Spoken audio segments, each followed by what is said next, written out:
When I came in, I found a man who's everybody else was tiptoeing around him. And it just didn't sit well with me. It was just something wrong about him. And when I began to probe, I stopped him. He was about to investigate the head of governance and the COO. At that time, it was Dr. Brink. I stopped him on his tracks. I said, no, man, you don't have powers to investigate executive. You're a junior official as far as I know. And that irritated the booze out of him. So there's an email here where, if you've got the time, read that email exchange between me and Shadrack Sibiya. It's about 5 pages, where I decided one day, no, man, this can't continue. That one person runs the show here. So you shall see how he answers me. He says, no, I can investigate anybody. I've been investigating anybody. I said, no, but that was before I arrived. There are laws in our republic.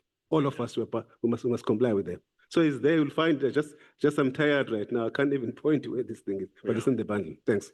No, it's understand. The point I want to make, obviously you can also comment on if you want to, is that I would imagine that the nation would be very interested to know what happened during the rise of Lieutenant General Sibiya from the role he was playing in Johannesburg. I know he came from Hawks to Johannesburg and back to be a Deputy National Commissioner. I think it will be very interesting to know what was happening during that rise, as a consequence of which people at a very senior level, including our National Commissioner, could not pick up at all that the man is bringing closer to him is followed by such a negative history. Whether that history is accurate or not accurate, but the fact that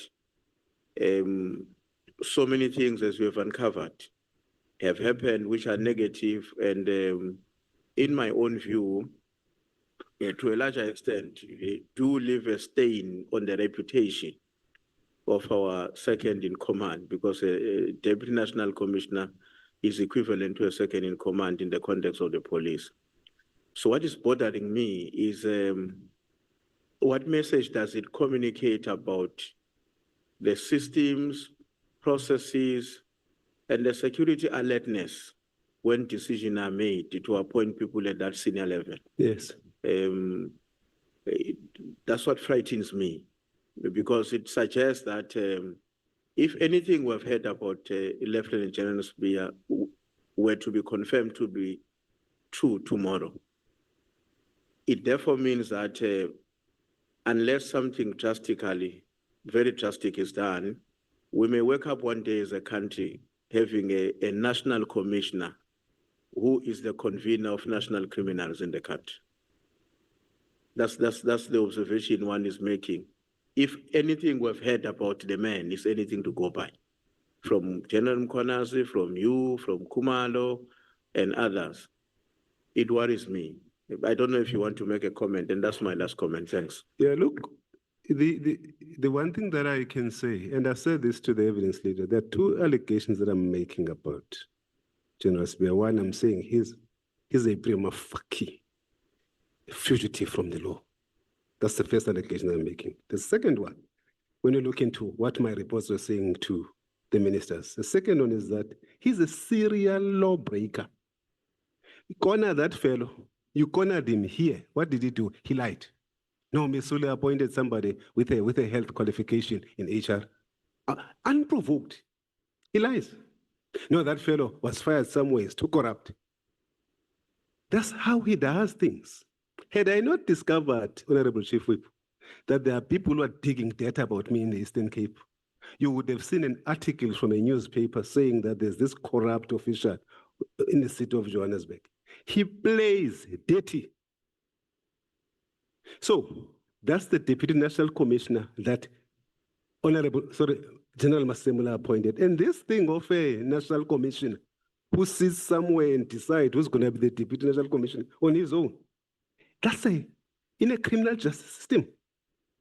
That's a huge, huge risk without an advert, without a recruitment process. He decides how many is going to need, who are they going to be. You can't have that. That is dangerous. You can imagine if I go there today and I became a national commissioner, I can employ the chairperson as a deputy because I make the calls. You can't have power centralized in that fashion. So this issue of appointments without recruitment, and it works better for Shadrack Sibiya because, I'm even wondering if there's a competency assessment in the police. Do they really write a competency assessment? I even wonder, because if there was one, he was going to fail. He would not have made it even on that position. So these are risks that are before us. There's a last point that I want to say, and I want this committee to ponder as to whether General Masemula did not fail. How come that the city of Johannesburg a week before decides to investigate? General Masemula the next week promotes. He did not do what he was supposed to do. That's the first thing. There's a second thing that I would want you to be bothered about as this committee, is that if General Sibiya by 2017 is earning 1.8 million, by the time he leaves, let's say as an example, he would be earning, what, 2.2 million, annual increases and stuff like that. I wanted to check when he went back to SAPS, he had a drop of about 600,000 to 700,000. 600,000 to 700,000. The question is, if we are used to this salary, how are you going to fund the gap? And I wanted to think about that. Look at the letter of his appointment. He was going to earn 1.4 million and was going back. It's part of his statement before this commission. Look at it. Then ask yourself, if now I'm 2.2, I'm going to earn where I'm going, 1.4. How am I going to fund the gap? Maybe the answer lies there. Thank you. Are this the salary packages that you get at local government?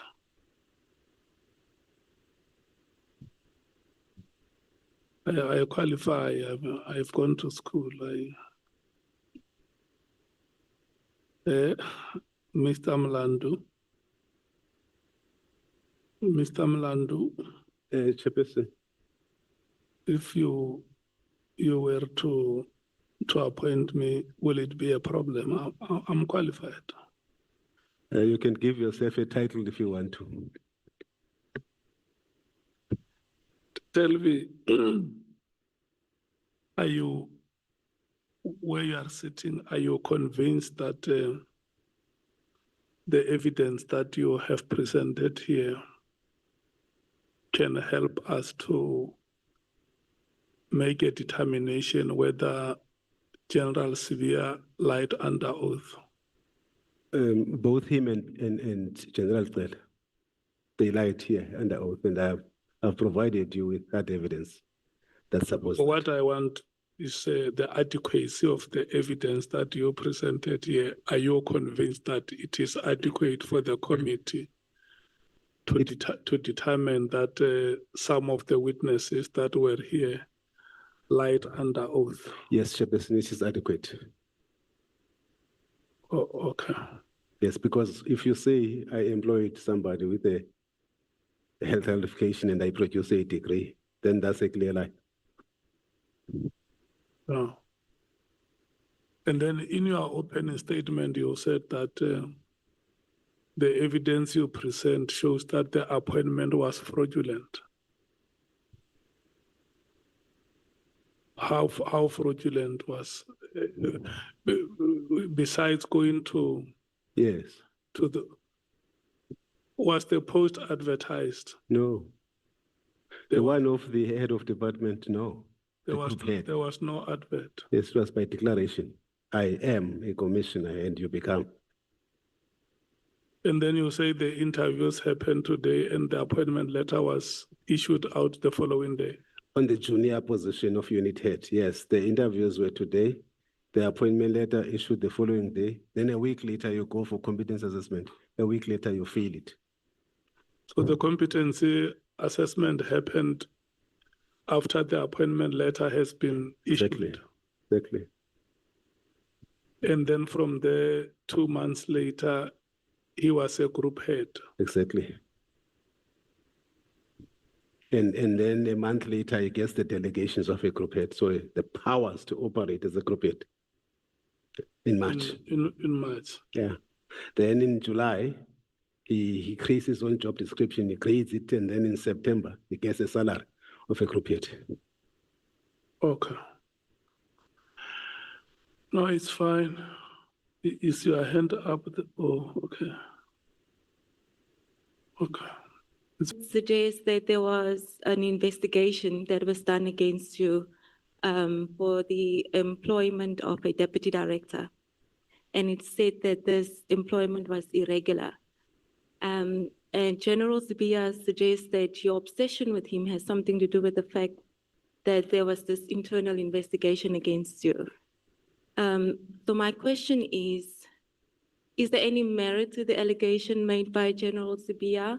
And I'd also like to know what the outcome of that investigation was against you. On page 415 to page 420, that's the findings that were made against me. Remember, I've been subjected to 2, not 1, false investigations, false allegations. So annexure M59, page 415 to page 420. The lawyers are clear. These allegations were manufactured so as to harm the reputation of Mr. Mlandu.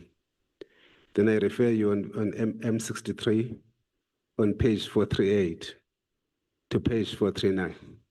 We could not find anything that Mlandu has done.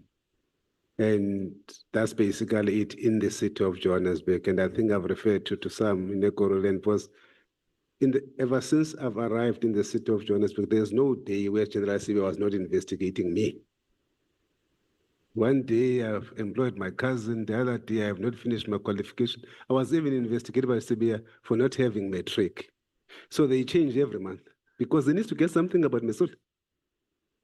So the findings are here, they speak for themselves. Advocate Mkhwezi, so it's before you. Thank you, Chair. I only had one question.